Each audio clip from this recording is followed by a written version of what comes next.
Hello and welcome to a brand new show of IRM, India Revival Mission, a show on which we ideate, debate, discuss that how India can indeed come back on the growth map. The recovery has been nothing short of breathtaking. Every industry expert we've spoken to, some of them are surprised, but all of them are delighted with the growth comeback. Real estate is where the pain was, but is the pain behind us?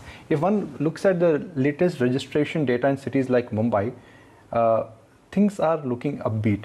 There are real estate companies who are also, or real estate consultants who are also indicating that the real estate inventory levels in the residential market, they've come down. So what is the way forward for the Indian residential market, given that work at home is normal? Could that also have impact on commercial real estate going forward? So to discuss all that and much more, it gives me great pleasure to bring on board Pirojsha Godrej, Executive Chairman of Godrej Properties. Pirojsha, so good to have you back on ET Now. Thank you for joining us. Let's start this interaction with a bright smile on your face, because looking at the kind of numbers I've got for real estate registration, looks like achhe din wapas aa gaye. It's great to be with you. First of all, Happy New Year to you and all of your viewers. I do think that, as expected, finally the real estate cycle is starting to turn. It's important to keep in mind that it's not just COVID that created a problem for the sector, but really we've had a downturn now since about 2013. And this being a cyclical sector, you do typically have rather long periods of upswing and downswing. And I think we're now starting to come out of that negative period. We're seeing demand pick up. We're seeing inventory get absorbed. And I think what will actually surprise a lot of people, given the amount of commentary we've heard over the last few years of excess inventory, is that actually very little inventory has been planned over the last 2 or 3 years. So as demand continues to pick up and these current stock of inventory gets absorbed, I think you'll start seeing the next upcycle in the sector. So I think you're right. Hopefully the improvement we've seen over the last 6 months is a precursor to much stronger times ahead. Have low stamp duty rates and low interest rates played a very large role in real estate revival? I think so. I think, affordability is, of course, a key concern for the real estate sector. People are typically making the single biggest purchase of their lives. So anything that improves the ability to afford a home, afford a bigger home, is something that can drive behavior in a very significant way. As you rightly pointed out, interest rates are now at the lowest levels they've been at for some time. I think the stamp duty announcement that the Maharashtra government made was actually very intelligently designed, because it not only reduced the stamp duty, but did it in a time-bound manner. So for people who were sitting on the fence and saying, maybe we'll wait another few months, it was a strong call to action. And I think that's why you saw these registration numbers over the last few months that you have seen. So I think those certainly played a role. Also, though, affordability has been driven by the fact that property prices have been flat now for 5-6 years. In some markets like NCR, you've actually seen a 20-30% reduction in property prices over the last 5 years. So affordability for residential real estate in India today is probably the best it's been in about 20 years, which certainly, again, lays a nice solid foundation for a recovery in the sector. But once the stamp duty rates they normalize, especially in Maharashtra and Karnataka, 2 large markets for you, could that impact sales? I don't think so. Of course, I think this encouraged behavior, but at the end of the day, it was still a 2% of the apartment cost for a buyer. So it's a meaningful incentive to act now, but I don't think that somebody who's looking to buy a home is going to not do it because of those small differences. So I think it's, a lot of these are more about driving sentiment in the right direction. You already actually have the underlying affordability and economic reality in quite a positive space for residential real estate. And some of these are triggers to drive the right behaviors. But you will have further triggers. So if, as is expected, you see the real estate sector continue to improve over the next 6 months, you'll quite quickly get into a situation where home buyers start feeling that if they don't purchase now, that the opportunity to purchase at these prices may not last forever. So I think I'm not overly concerned about some of these schemes the government's announced being withdrawn, having a huge dampening effect. But I would also say that, the government is intelligently continuing to look at ways to drive the sector's performance. As you know, last week they brought about this announcement of a premium reduction by 50%. That actually will have a bigger impact on the development cost of projects than stamp duty, so can further drive impetus in this sector. And I think, it's important to also keep in mind that the government is very smartly looking at this sector as a key driver of economic growth because of the scale of the sector from an employment perspective, where construction jobs form the largest source of employment in India behind agriculture. Whether you look at it from the number of ancillary industries like steel, cement, paints, tiles, and so on that depend on the sector, it is clearly one that can have a disproportionate impact on economic growth. And I fully expect supportive measures from the government to continue.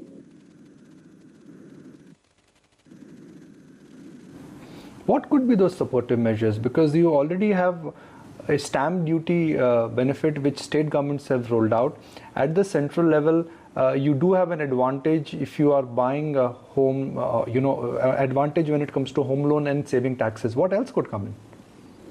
Yeah, first of all, I think the stamp duty one itself is something that all states could do. So I think so far you only have a couple of states that have done that. So I don't think it's a widespread initiative as of now. Again, the Maharashtra government's movement on premiums has been an intelligent one. I think one of the biggest things you could do for the sector is to streamline further the regulatory approval process. I think this government has already done a lot of good work in moving towards that, but it still takes far too long to bring a project from the time you acquire the land to the time you're able to market it to your customers. And that tends to be because there are too many regulatory approvals required. Timelines for these can still sometimes stretch. So I think redoubling the efforts the government has made on streamlining those processes is probably the single biggest thing the government could do to support the sector. And honestly, it's not that this sector is one that needs a huge amount of government support. The sector can quite easily stand on its own feet once things get back to normal, as they are very much in the process of doing. Ultimately, we're a very large country that is rapidly urbanizing, that is growing fast, and real estate is a sector that will certainly disproportionately benefit from those trends.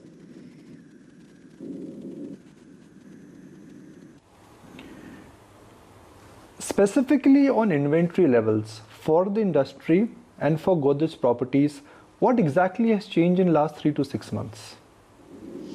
I think what you're seeing is, COVID obviously came as a big shock. And in the first quarter, I think from an overall industry perspective, things slowed down quite considerably. We had always felt, and even the initial indicators out of countries like China, which were a little ahead of us on the COVID curve, suggested that actually the intent for home ownership as a result of this situation, as a result of the lockdown, had actually increased quite significantly. So we weren't too surprised to see, but what has happened in the second half is that demand for real estate has picked up. I wouldn't say it's at boom time levels yet, but it's certainly any scenarios where people thought COVID was going to be disastrous for the sector seem to be strongly behind us. And you must remember that has been coupled with the fact that new supply has been quite constrained because most developers are operating with balance sheets that are overly stretched. Liquidity has been difficult to come by, particularly after this NBFC crisis. So you haven't had too many developers actually working on fresh supply. So I think if you look at it, the pickup in demand and the current supply trajectory would suggest that the demand supply is going to get only more favorable for developers over the next 6 months. There are two ways to look at the real estate market. One, the entire market is growing and everyone is growing, a phenomenon what we saw between let's say 2003 to 2012 or 2005 to 2008, 15, 16. Second is that established big players, they are growing and smaller players, they are shrinking.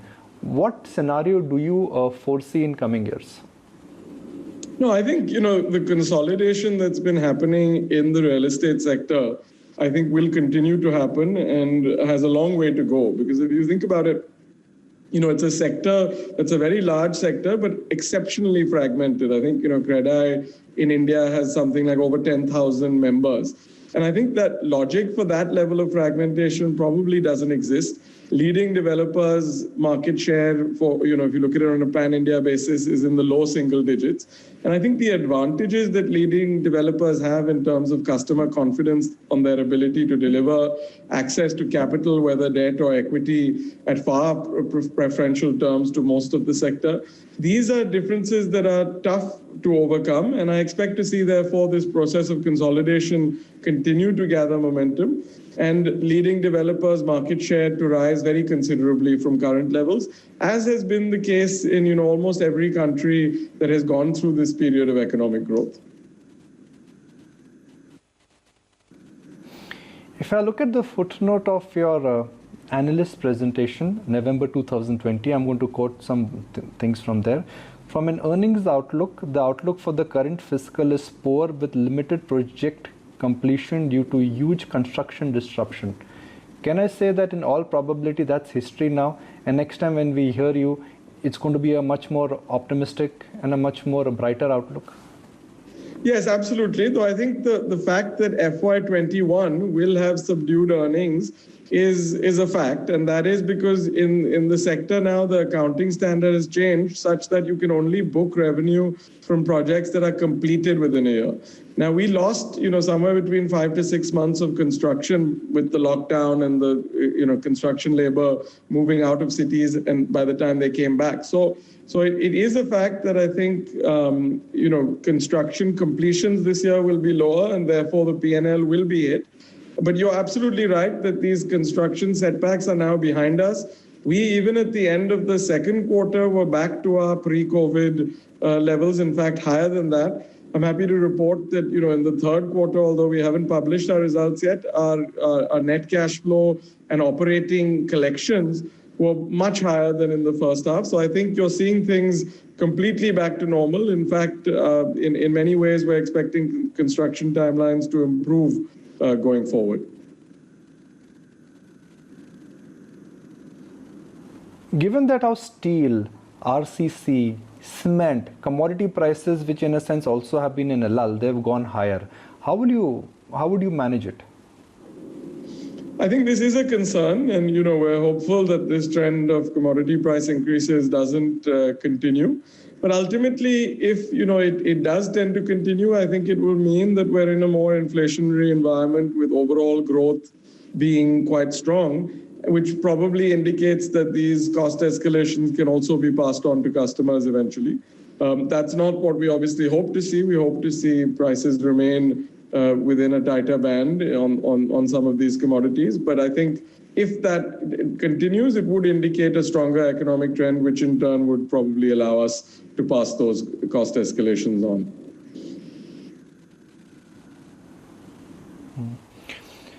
We've historically used big festivals to gauge what's happened to consumer demand. Did you see any big change in patterns in and around Diwali, Makar Sankranti? Is that typical buyer who would wait for an auspicious festival season to make a big purchase? Is that buyer back?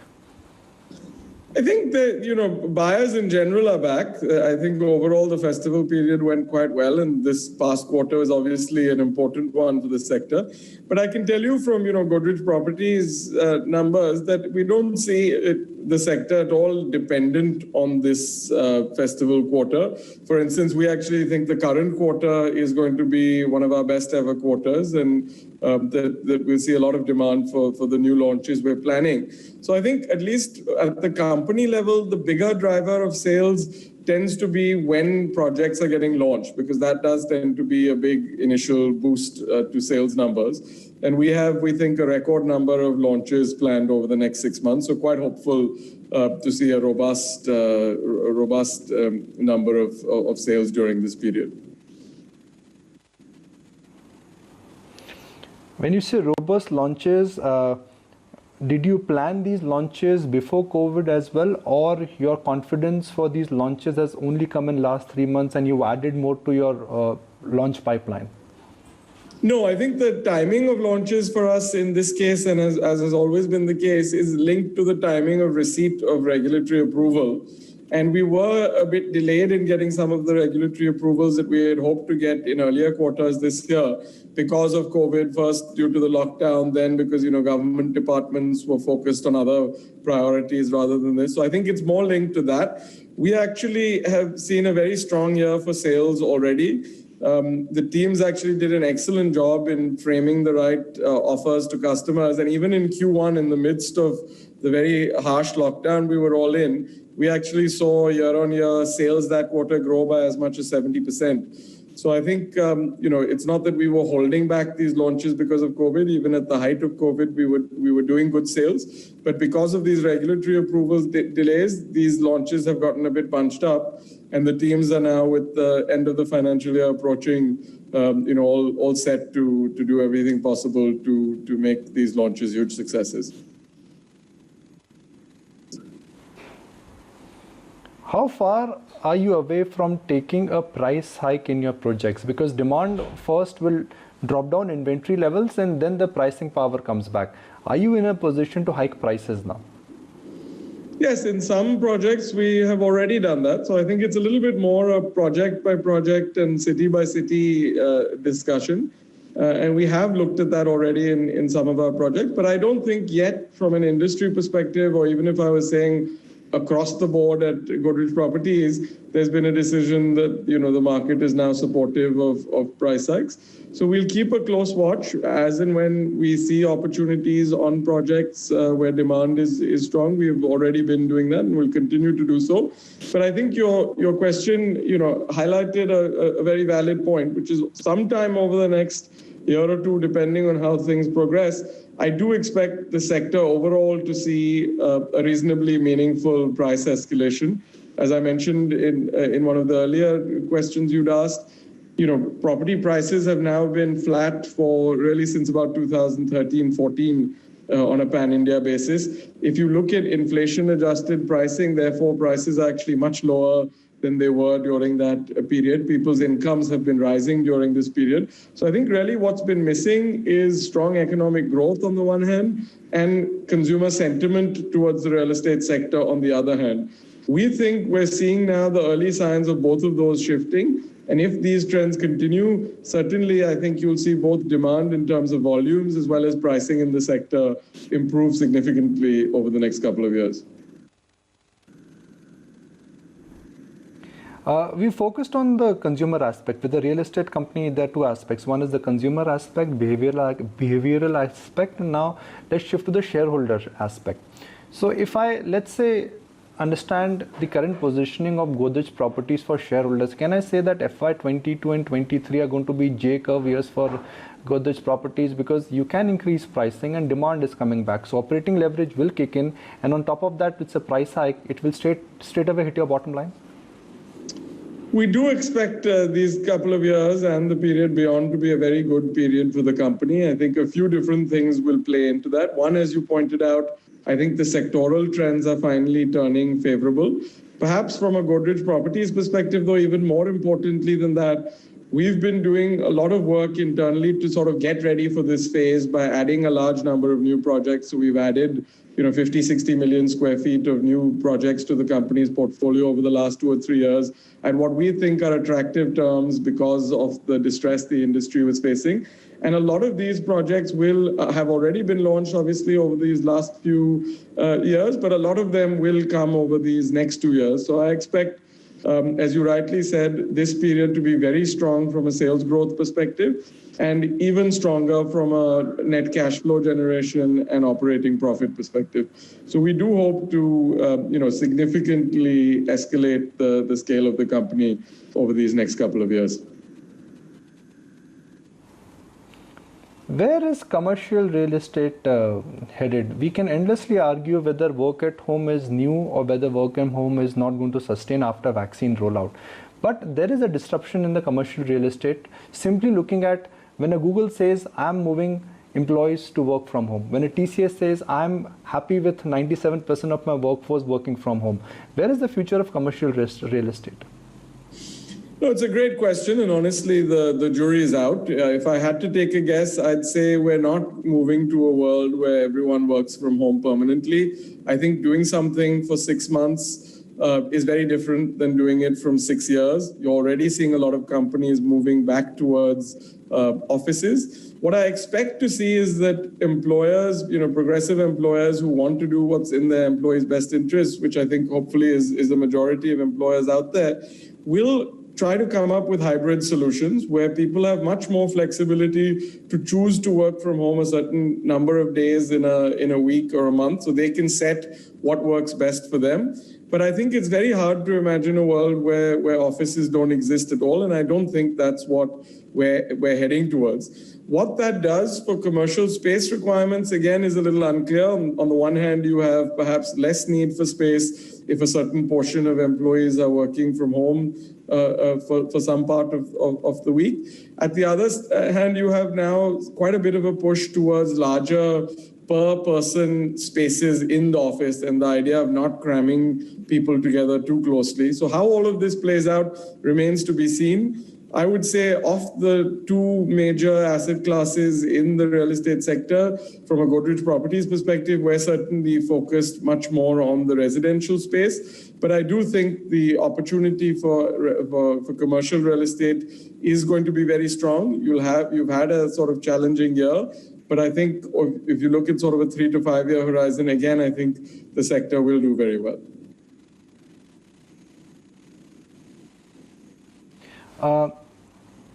Last question, and Godrej Properties started as a developer. You've kept your balance sheet asset light. You believed in the redevelopment model, but that was a couple of years ago. And that time the real estate space was different. There was no RERA. There were multiple players. Given that now you are in a leadership position, RERA is at play. Are you looking at changing your business model slightly? Well, we already have slightly shifted business models. I think we've been, about 30 to 40% of our business development over the last couple of years has been through outright land purchases rather than through our more typical joint ventures and partnerships or redevelopment projects that you mentioned. And I think, that is a factor of what the market is offering at a particular moment. It's not necessarily that now Godrej Properties thinks that buying land is better than joint ventures. We actually think fundamentally some attributes of the joint venture model, like being able to secure a larger share of profits through a relatively low amount of initial capital, are fundamentally very attractive ways to provide growth in this sector. At the same time, if the sector goes through a period of weakness, as we have been over the last 2 or 3 years, if there are land parcels available that typically wouldn't have been available in better times, and they're available at reasonable valuations, we're perfectly happy to look at outright acquisitions as well. So I think, on the other hand, if as we expect the sector starts booming again, and over say a 3 or 4 year period, you start seeing again very aggressive and perhaps in some cases irrational practices by developers in terms of overpaying for land parcels, you probably won't continue to see us as a buyer at those stages, and we'll probably, return to focusing more on the joint venture model. So I think it's quite important for our strategy to be dynamic on this question, to understand what we're seeing in the market, what we expect to see unfold over the next 3 or 4 years, and respond to that with what we think is the best decision at the given time. Appreciate your time. I'm so glad we connected after a while, and certainly hope to see much more of you going forward. Thank you. Great to be with you.